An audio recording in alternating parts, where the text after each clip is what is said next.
दोनों राजनीतिक दलों की बात करें जो राष्ट्रीय हैं वो तो इस मुद्दे पर बात क्यों नहीं उठाएंगे, लेकिन स्मार्ट सिटी के इस पूरे घोटाले पर पार्टी ने कब मुखरता से बोला? आप तो बोल रहे हैं। मेरा कहने का मतलब, मैं पार्टी का सीनियर लीडर हूं। हर महीने उत्तराखंड क्रांति दल इस संदर्भ में डिबेट से लेकर सड़कों पर, ज्ञापन से लेकर धरने प्रदर्शन तक कर रही है। अब अगर अखबार ना दिखाएं तो इसमें उत्तराखंड क्रांति दल का दोष है, मगर हम अगर सड़कों पे संघर्ष ना कर रहे होते तो शहजाद जी आप भी हमको ना दिखा रहे होते। उत्तराखंड के अंदर विकेश नेगी को यदि तड़ीपार करते हैं तो क्षेत्रीय दल का नेता होने के नाते सबसे पहले प्रतिक्रिया हम देते हैं, डीएम को ज्ञापन देते हैं और मुख्यमंत्री से पूछते हैं कि आखिर मूल निवासी को तड़ीपार क्यों किया गया, ये सवाल हम पूछते हैं। और जिन्होंने उत्तराखंड की जमीन लूटी उनको तड़ीपार कब करोगे? रवि बड़ोला के हत्यारों को तड़ीपार कब करोगे? वीर बहादुर थापा के हत्यारों को कब तड़ीपार करोगे? जिन्होंने उत्तराखंड की जमीनों पे कब्जा किया उनको तड़ीपार कब करोगे? अंकिता हत्याकांड के हत्यारों को कब तड़ीपार करोगे? ये सवाल अगर किसी पार्टी की पूछने की हिम्मत है तो वो राज्य आंदोलन से निकली हुई पार्टी यूकेडी की है। दुर्भाग्य ये है, हमें ही छुपाते हो, मुद्दे घुमाते हो और जनता की आंख में धूल झोंकते हो और उसके बाद कहते हो कि जनता की आवाज यूकेडी उठा नहीं रही है। जनता इस बात को भी समझ रही है कि जिस दिन यूकेडी ताकतवर हो गई तो लूटने वालों के घर से पैसा निकालकर राजकोष में जमा कराने की ताकत यदि किसी पार्टी में है तो वो उत्तराखंड क्रांति दल में है। इसीलिए षड्यंत्र हो रहा है, जितना यूकेडी कमजोर होगी उतना बाहर के लोग यहाँ कर ताकतवर होंगे। और ये जनता भी समझ रही है कि मुख्यमंत्री भी बाहर वालों का, डीजीपी बाहर वालों की सुन रहे हैं, डीएम भी बाहर वालों की सुन रही है और मूल निवासियों पर तड़ीपार के मुकदमे, मूल निवासियों को पुलिस की धमकी से डराया जा रहा है। हम डरने वाले नहीं हैं, हम उत्तर प्रदेश से नहीं डरे तो अपनी सरकारों से तो डरने का क्या सवाल है। और सरकार जितना जुल्म करेगी उतना अंग्रेजों के कार्यकाल याद आएंगे हमारे पूर्वजों को भी, हमारे नौजवानों को भी, कि अंग्रेज 200 साल ऐसे ही लड़के राज निकल गए। फूट डालो, राज करो और अपनों को प्रताड़ित करो, बाहर वालों को पोषित करो। इस नीति के तहत उत्तराखंड क्रांति दल ही भाजपा कांग्रेस को उजागर कर रही है। तो शहजाद जी, सवाल इस बात का नहीं है कि आप हमारा क्रिटिसाइज कर रहे हैं, सवाल इस बात का है कि हम हैं तभी आप हम जैसे लोगों को दिखा भी रहे हैं। और ये राष्ट्रीय पार्टियों के जितने चैनल हैं, एक दिन इनको भी सही तरीके से समझ में आएगा कि राज्य की आवाजों को दबाकर आप भी सुरक्षित नहीं रहेंगे। अच्छा, जब विकेश नेगी की बात आ ही गई है तो विकेश नेगी पर जो अब तड़ीपार का मुकदमा हुआ है या उनको तड़ीपार किया गया है, ये दो मुख्य बिंदु मीडिया भी देखती है। एक गणेश जोशी जी का मामला उन्होंने उठाया, उन्होंने मेयर सुनील उनियाल गामा का मामला उठाया, उसके बाद से वो लगातार कहीं ना कहीं मुकदमे झेल रहे थे। तो क्या लगता है इस पूरे मामले के पीछे, उनके तड़ीपार के पीछे क्या क्या कुछ है? डकैत है, उत्तराखंड में उसने जमीनें लूट ली। क्या है विकेश नेगी? एक सम्मानित वकील है, आरटीआई एक्टिविस्ट है, उसका क्या दोष है? उसने अगर यहाँ पर एक कैबिनेट मंत्री का घोटाला खोल दिया तो ये अपराध किया। उत्तराखंड की जमीनों को बचाकर राजकोष में वो जमीन चढ़वा दी तो क्या गलत किया? अगर एक आरटीआई एक्टिविस्ट सरकार को, सरकार की कार्यप्रणाली में जो कमियां हैं उसका उजागर कर जनता के बीच में ला रहा है तो क्या ये लोकतंत्र में अपराध है? अगर अपराध है तो कानून बनाइए। ये बोलिए जो सत्ता में आए वो लूटे खाए, देश को लूटे, राज्य को लूटे, उसके खिलाफ बोलने का किसी को अधिकार नहीं है। कानून लेकर आओ। ये जो उत्तराखंड के आंदोलनकारियों को, उत्तराखंड की आवाज को सत्ताएं दबाने का काम कर रही है, ये भूल रहे हैं कि सदा नहीं रहती झुंतू तेरी जिम्मेदारी। जे दिन उत्तराखंड मूल निवासियों की सरकार बन गई, एक नहीं बचुलियक जीवन उत्तराखंड लूटी। कहने का मतलब है हमेशा सरकार एक नहीं रहती। अगर इस तरीके के द्वेषभंग कार्य से सरकार चलेगी तो जब कोई दूसरा सत्ता में बैठेगा तो आपके भी घर जो है कांच के हैं, बचेंगे नहीं।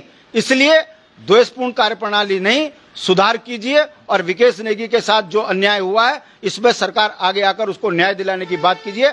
आखिर एक वकील है भाई, वकील के साथ अगर आप ऐसे कर रहे हो तो आम जनमानस का कितना दुर्गति उत्तराखंड के अंदर होगी, ये किसी से छुपा नहीं है। ये उत्तराखंड के मूल निवासियों को भी समझना चाहिए, जो यहाँ के धरती के पुत्र हैं, वो चाहे गुरुकुलनाथ से बद्रीनाथ के बीच की परिधि के व्यक्ति हों, उनको भी ये समझना चाहिए कि आप संयुक्त होकर राष्ट्रीय पार्टियों को उत्तराखंड में थरप रहे हो और फिर एक एक करके कट रहे हो। चाहे वो अंकिता की हत्या मामला हो, रवि बड़ोला का मामला हो, वीर बहादुर का मामला हो, जमीन बचाने का मामला हो, संसाधन बचाने का मामला हो, एक एक करके ये सत्ताओं में बैठे सत्ताधीश लूट रहे हैं। जनता एक देख भी रही है। इसीलिए संयुक्त होकर इनको बाहर कीजिए और एक एक कर इस राज्य के अंदर उत्पीड़न झेलना बंद कीजिए।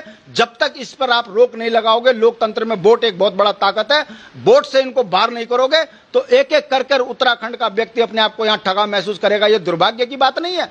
64 लाख लोगों का राज्य था, 1,35,00,000 हो गए। कौन है ये जो कहा करते थे पहाड़ी भूखे मरेंगे, आज यह पहाड़ियों की छाती पे बैठकर हमको ही लूट रहे, और हम नहीं जानते कि सत्ताओं को मैनेज कर बाहर वाले कैसे हमारी संपदाओं को लूट रहे। तो साजिद जी, आप भी यहाँ के मूल हो, आप पर भी बहुत बड़ा प्रश्न चिन्ह है। हम पे जितने सवाल खड़े करते हो ना, तो मुकदमे आप भी झेल रहे हो, आप भी बचे हुए नहीं हो। और जितने उत्तराखंड के अंदर सोशल मीडिया चलाने वाले हैं, उनको जिस तरीके से प्रताड़ित करा जा रहा है, तो समझ लीजिए जो बोलेगा वो उत्तराखंड के अंदर प्रताड़ित किया जाएगा। और यूकेडी है तो मुद्दे जिंदा हैं, नहीं तो राष्ट्रीय पार्टियां तो उत्तराखंड को बेचने में नंबर 1 हो गई। देखिए, जब सवाल उठाने की बात होगी तो हम अपनी जिम्मेदारी से भागेंगे नहीं। आज भी अगर जब स्मार्ट सिटी की बात पे आपसे बात हो रही थी तो हमने कहा ठीक है, आपसे बात करते हैं स्मार्ट सिटी पर। लेकिन जब उत्तराखंड के संसाधनों की बात आती है, उत्तराखंड क्रांति दल मुखरता से लड़ता है। 22 का चुनाव अभी आपने देखा, सीटों का बंटवारा किस तरह से हुआ, दोनों राजनीतिक दलों के बीच में हुआ। यूकेडी कहाँ नजर आई, उसको कहीं ना कहीं पार्टी की कमी बोले या लोगों की कमी बोले कि उन्होंने कम से कम क्षेत्रीय दल को कोई 2 सीटें मिलती तो शायद क्षेत्र उत्तराखंड का पक्ष रखने के लिए कोई पहुंचता हुआ। देखिए, इस बात को समझने की जरूरत है कि जनता का दोष नहीं है। देखो, उत्तराखंड के अंदर राष्ट्रभक्ति कूट कूट के भरी है। हर परिवार में एक आध शहीद है। राष्ट्रभक्ति तो है, लेकिन राज्य भक्ति भी है। देखिए, बात को समझिए, राष्ट्र के नाम पर हम देश में सबसे ज्यादा सिर कटाने वाली कौम है, राष्ट्र के नाम पर सबसे ईमानदार कौम है। दुख इस बात का है हम देश चलाने में नंबर 1 है, मगर अपने राज्य को चला पाने में फसड्डी साबित हो रहे हैं। उसके पीछे कारण है कि जिनको हम राष्ट्र के नाम पर यहाँ अपना समझकर वोट दे रहे हैं, वो हमको अपना बनकर लूट रहे हैं। जैसे अंग्रेज यहाँ पर आए थे, वो भी अपना बनकर आए थे और उन्होंने देश लूट लिया। तो वैसे ही ये राष्ट्रीय पार्टियां जो अंग्रेजों की काली औलाद बनकर हमको लूट रही है, ये किसी से छुपा नहीं है। मैं पूछना चाहता हूं, इन 24 वर्षों में ना तो हमारी नहर छूटी, ना उत्तर प्रदेश से 26 राज्य विरोधी संशोधनों पे काम हुआ, ना वन अधिनियम में कोई परिवर्तन हुआ। हमारे बच्चे मर रहे, पहाड़ खाली हो गए, राजधानी का पता नहीं है, पलायन बदस्तूर जारी है।